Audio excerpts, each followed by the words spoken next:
غرب الأنبار، حيث تواصل قوات الحدود العراقية يقظتها العالية لحماية البلاد من آفة المخدرات. محاولة جديدة للتهريب تم إحباطها. أكثر من 300 ألف حبة مخدرة استخدم المهربون فيها أسلوبا غير مألوف عبر البالونات الهوائية، لكن أعين الرصد والمتابعة كانت لهم بالمرصاد.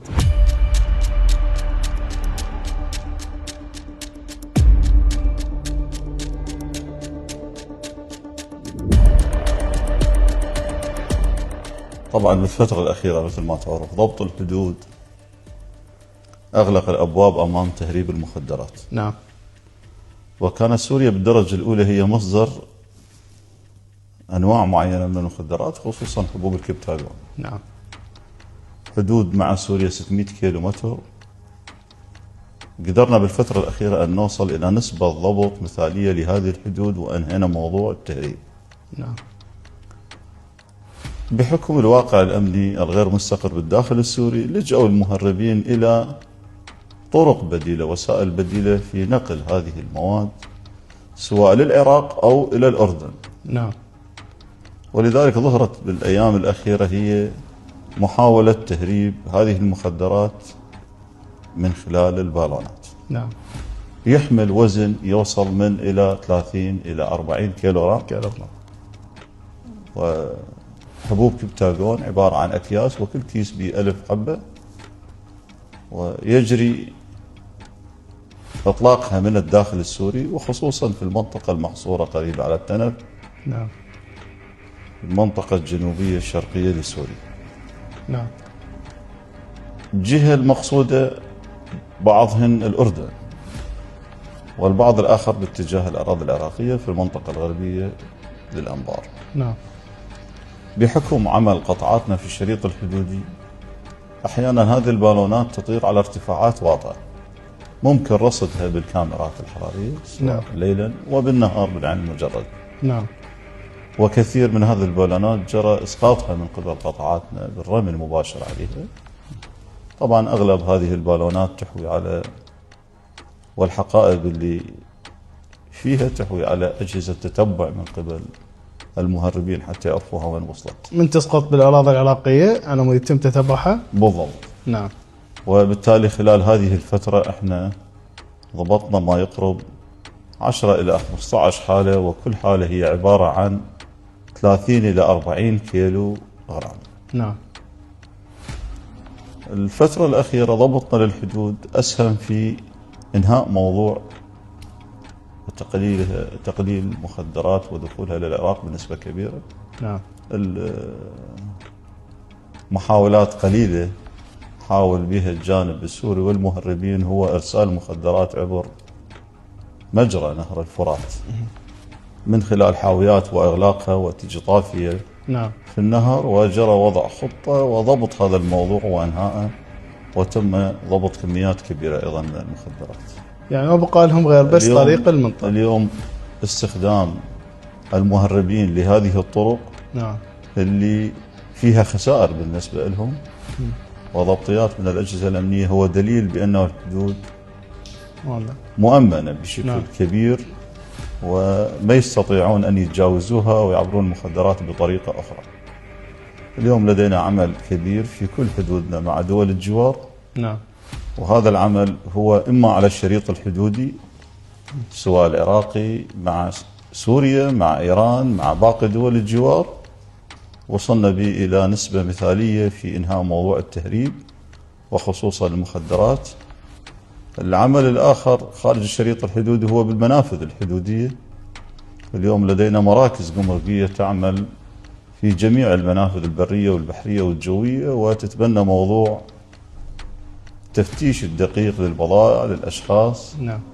باستخدام مفارز الكيناين، المفتشات، الخبرة المتراكمة لمقاتلينا، وضبطيات يومية لأبسط الكميات اللي يحملها المسافر خلافا للقانون. ما حصل في الداخل من قلة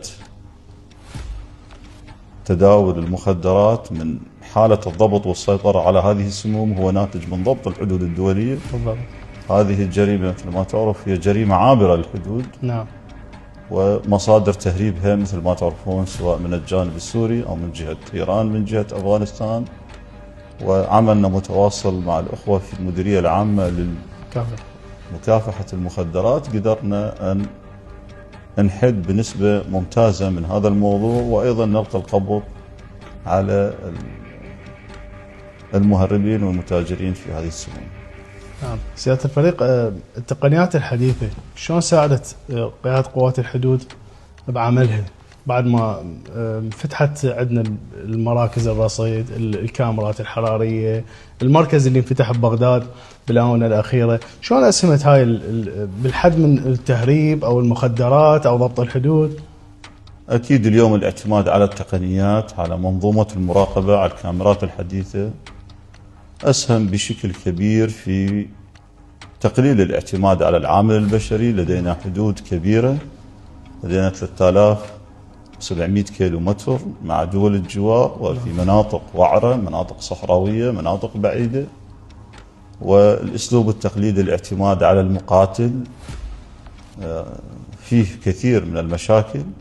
اليوم الكاميرات اختزلت هذا الجهد البشري، عدم تأثرها بالظروف الجوية، اليقظة والمتابعة المستمرة، مراكز المراقبة اللي موجودة من الوحدة، من الفوج إلى اللواء، لمقر منطقة إلى مقر قيادتنا، هي كلها عيون ساهرة لمساعدة مراقب الكاميرا والمقاتل في الميدان لرصد ما حوله من تسلل أو تهريب. الكاميرا الحرارية اليوم كان تحدينا الأول هو الليل، نعم، وظروف الرؤية الرديئة. الكاميرات الحرارية أنهت هذا الموضوع، وبالتالي رصدنا للعمق في دول الجوار. أغلب كاميراتنا ترصد عمق مناسب، نعم، في دول الجوار المحيطة بالعراق، وأي حالة تقرب باتجاه الأراضي العراقية يمكن رصدها والتهيئ لمعالجتها قبل وصولها إلى الصفر الحدودي وتجاوز الدعامة الحدودية. التوثيق المستمر، متابعة أداء قطاعاتنا. اليوم التقنيات تعتمد عليها الدول، قدرنا أنه نطلع على تجارب دول متقدمة في ربط الحدود. نعم. الكاميرا لا تعمل بمعزلها، منظومة مراقبة ذكية تشمل الكاميرا، تقنيات النقل والطائرات المسيرة، مراكز المراقبة، منظومة اتصال كفؤة. هذه كلها هي عبارة عن منظومة مراقبة ذكية، نعم، ممكن تدير من خلالها مراقبة وأداء القطاعات بالشريط الحدودي. وبالتالي احنا وصلنا إلى نسبة ضبط وموضوع تسلل وتهريب يكاد يوصل إلى الصفر في الحدود الأهم للعراق مع سوريا، رغم عدم وجود أي قطاعات، أي جهاز أمني ناصفنا المسؤولية نعم، في ضبط الحدود العراقي السوري. وكان تحدي كبير، لكن نجحت الوزارة، نجحت القيادة بدعم معالي الوزير والمتابعة المستمرة، نجحنا في ضبط هذا الجزء من حدود العراق. وأرجع وأقول بالإضافة إلى موضوع المخدرات، أنهينا موضوع التسلل، وجزء كبير من استقرار الأمن في الداخل يعتمد على ضبط الشريط الحدودي. أكيد. اليوم بدون ضبط الحدود لا يمكن لأي بلد أن يستقر أمن الداخلي. نعم. سيادة الفريق، تحدثنا عن الضبطية الأخيرة، قد العدد بالضبط اللي تم ضبطه بالتهريب عن طريق البالونات بغرب الأنبار؟ الضبطيات الأخيرة ليومين متتاليين، أمس واللي قبله، كانت 311 ألف حبة كبتاغون، نعم، معبئة بأكياس، كل كيس يسع 1000 حبة، وبحقائب تحملها هذه البالونات.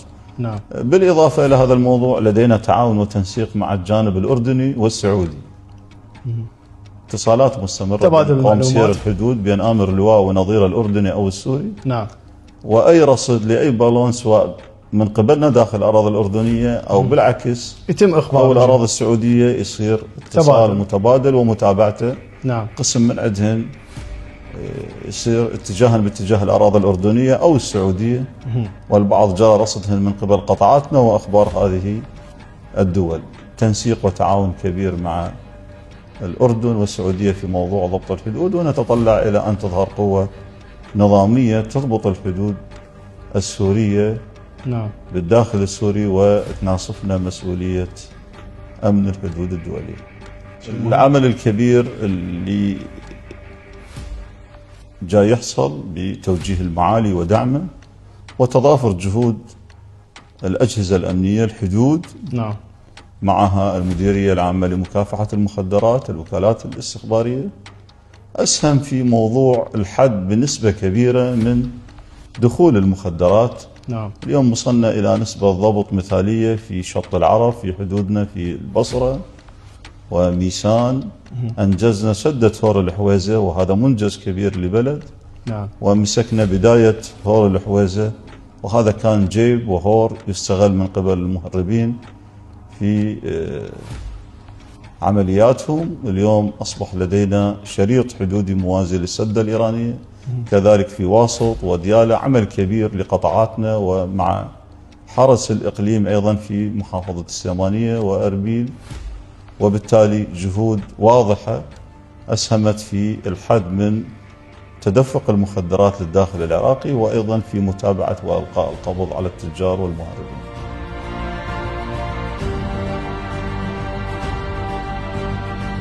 يقظة أمنية مستمرة وجهود متواصلة تبذلها قوات الحدود لمنع تسلل المخدرات وحماية المجتمع من أخطارها. عمليات نوعية تؤكد أن أمن الحدود خط أحمر، وأن محاولة التهريب مهما تنوعت أساليبها مصيرها الفشل.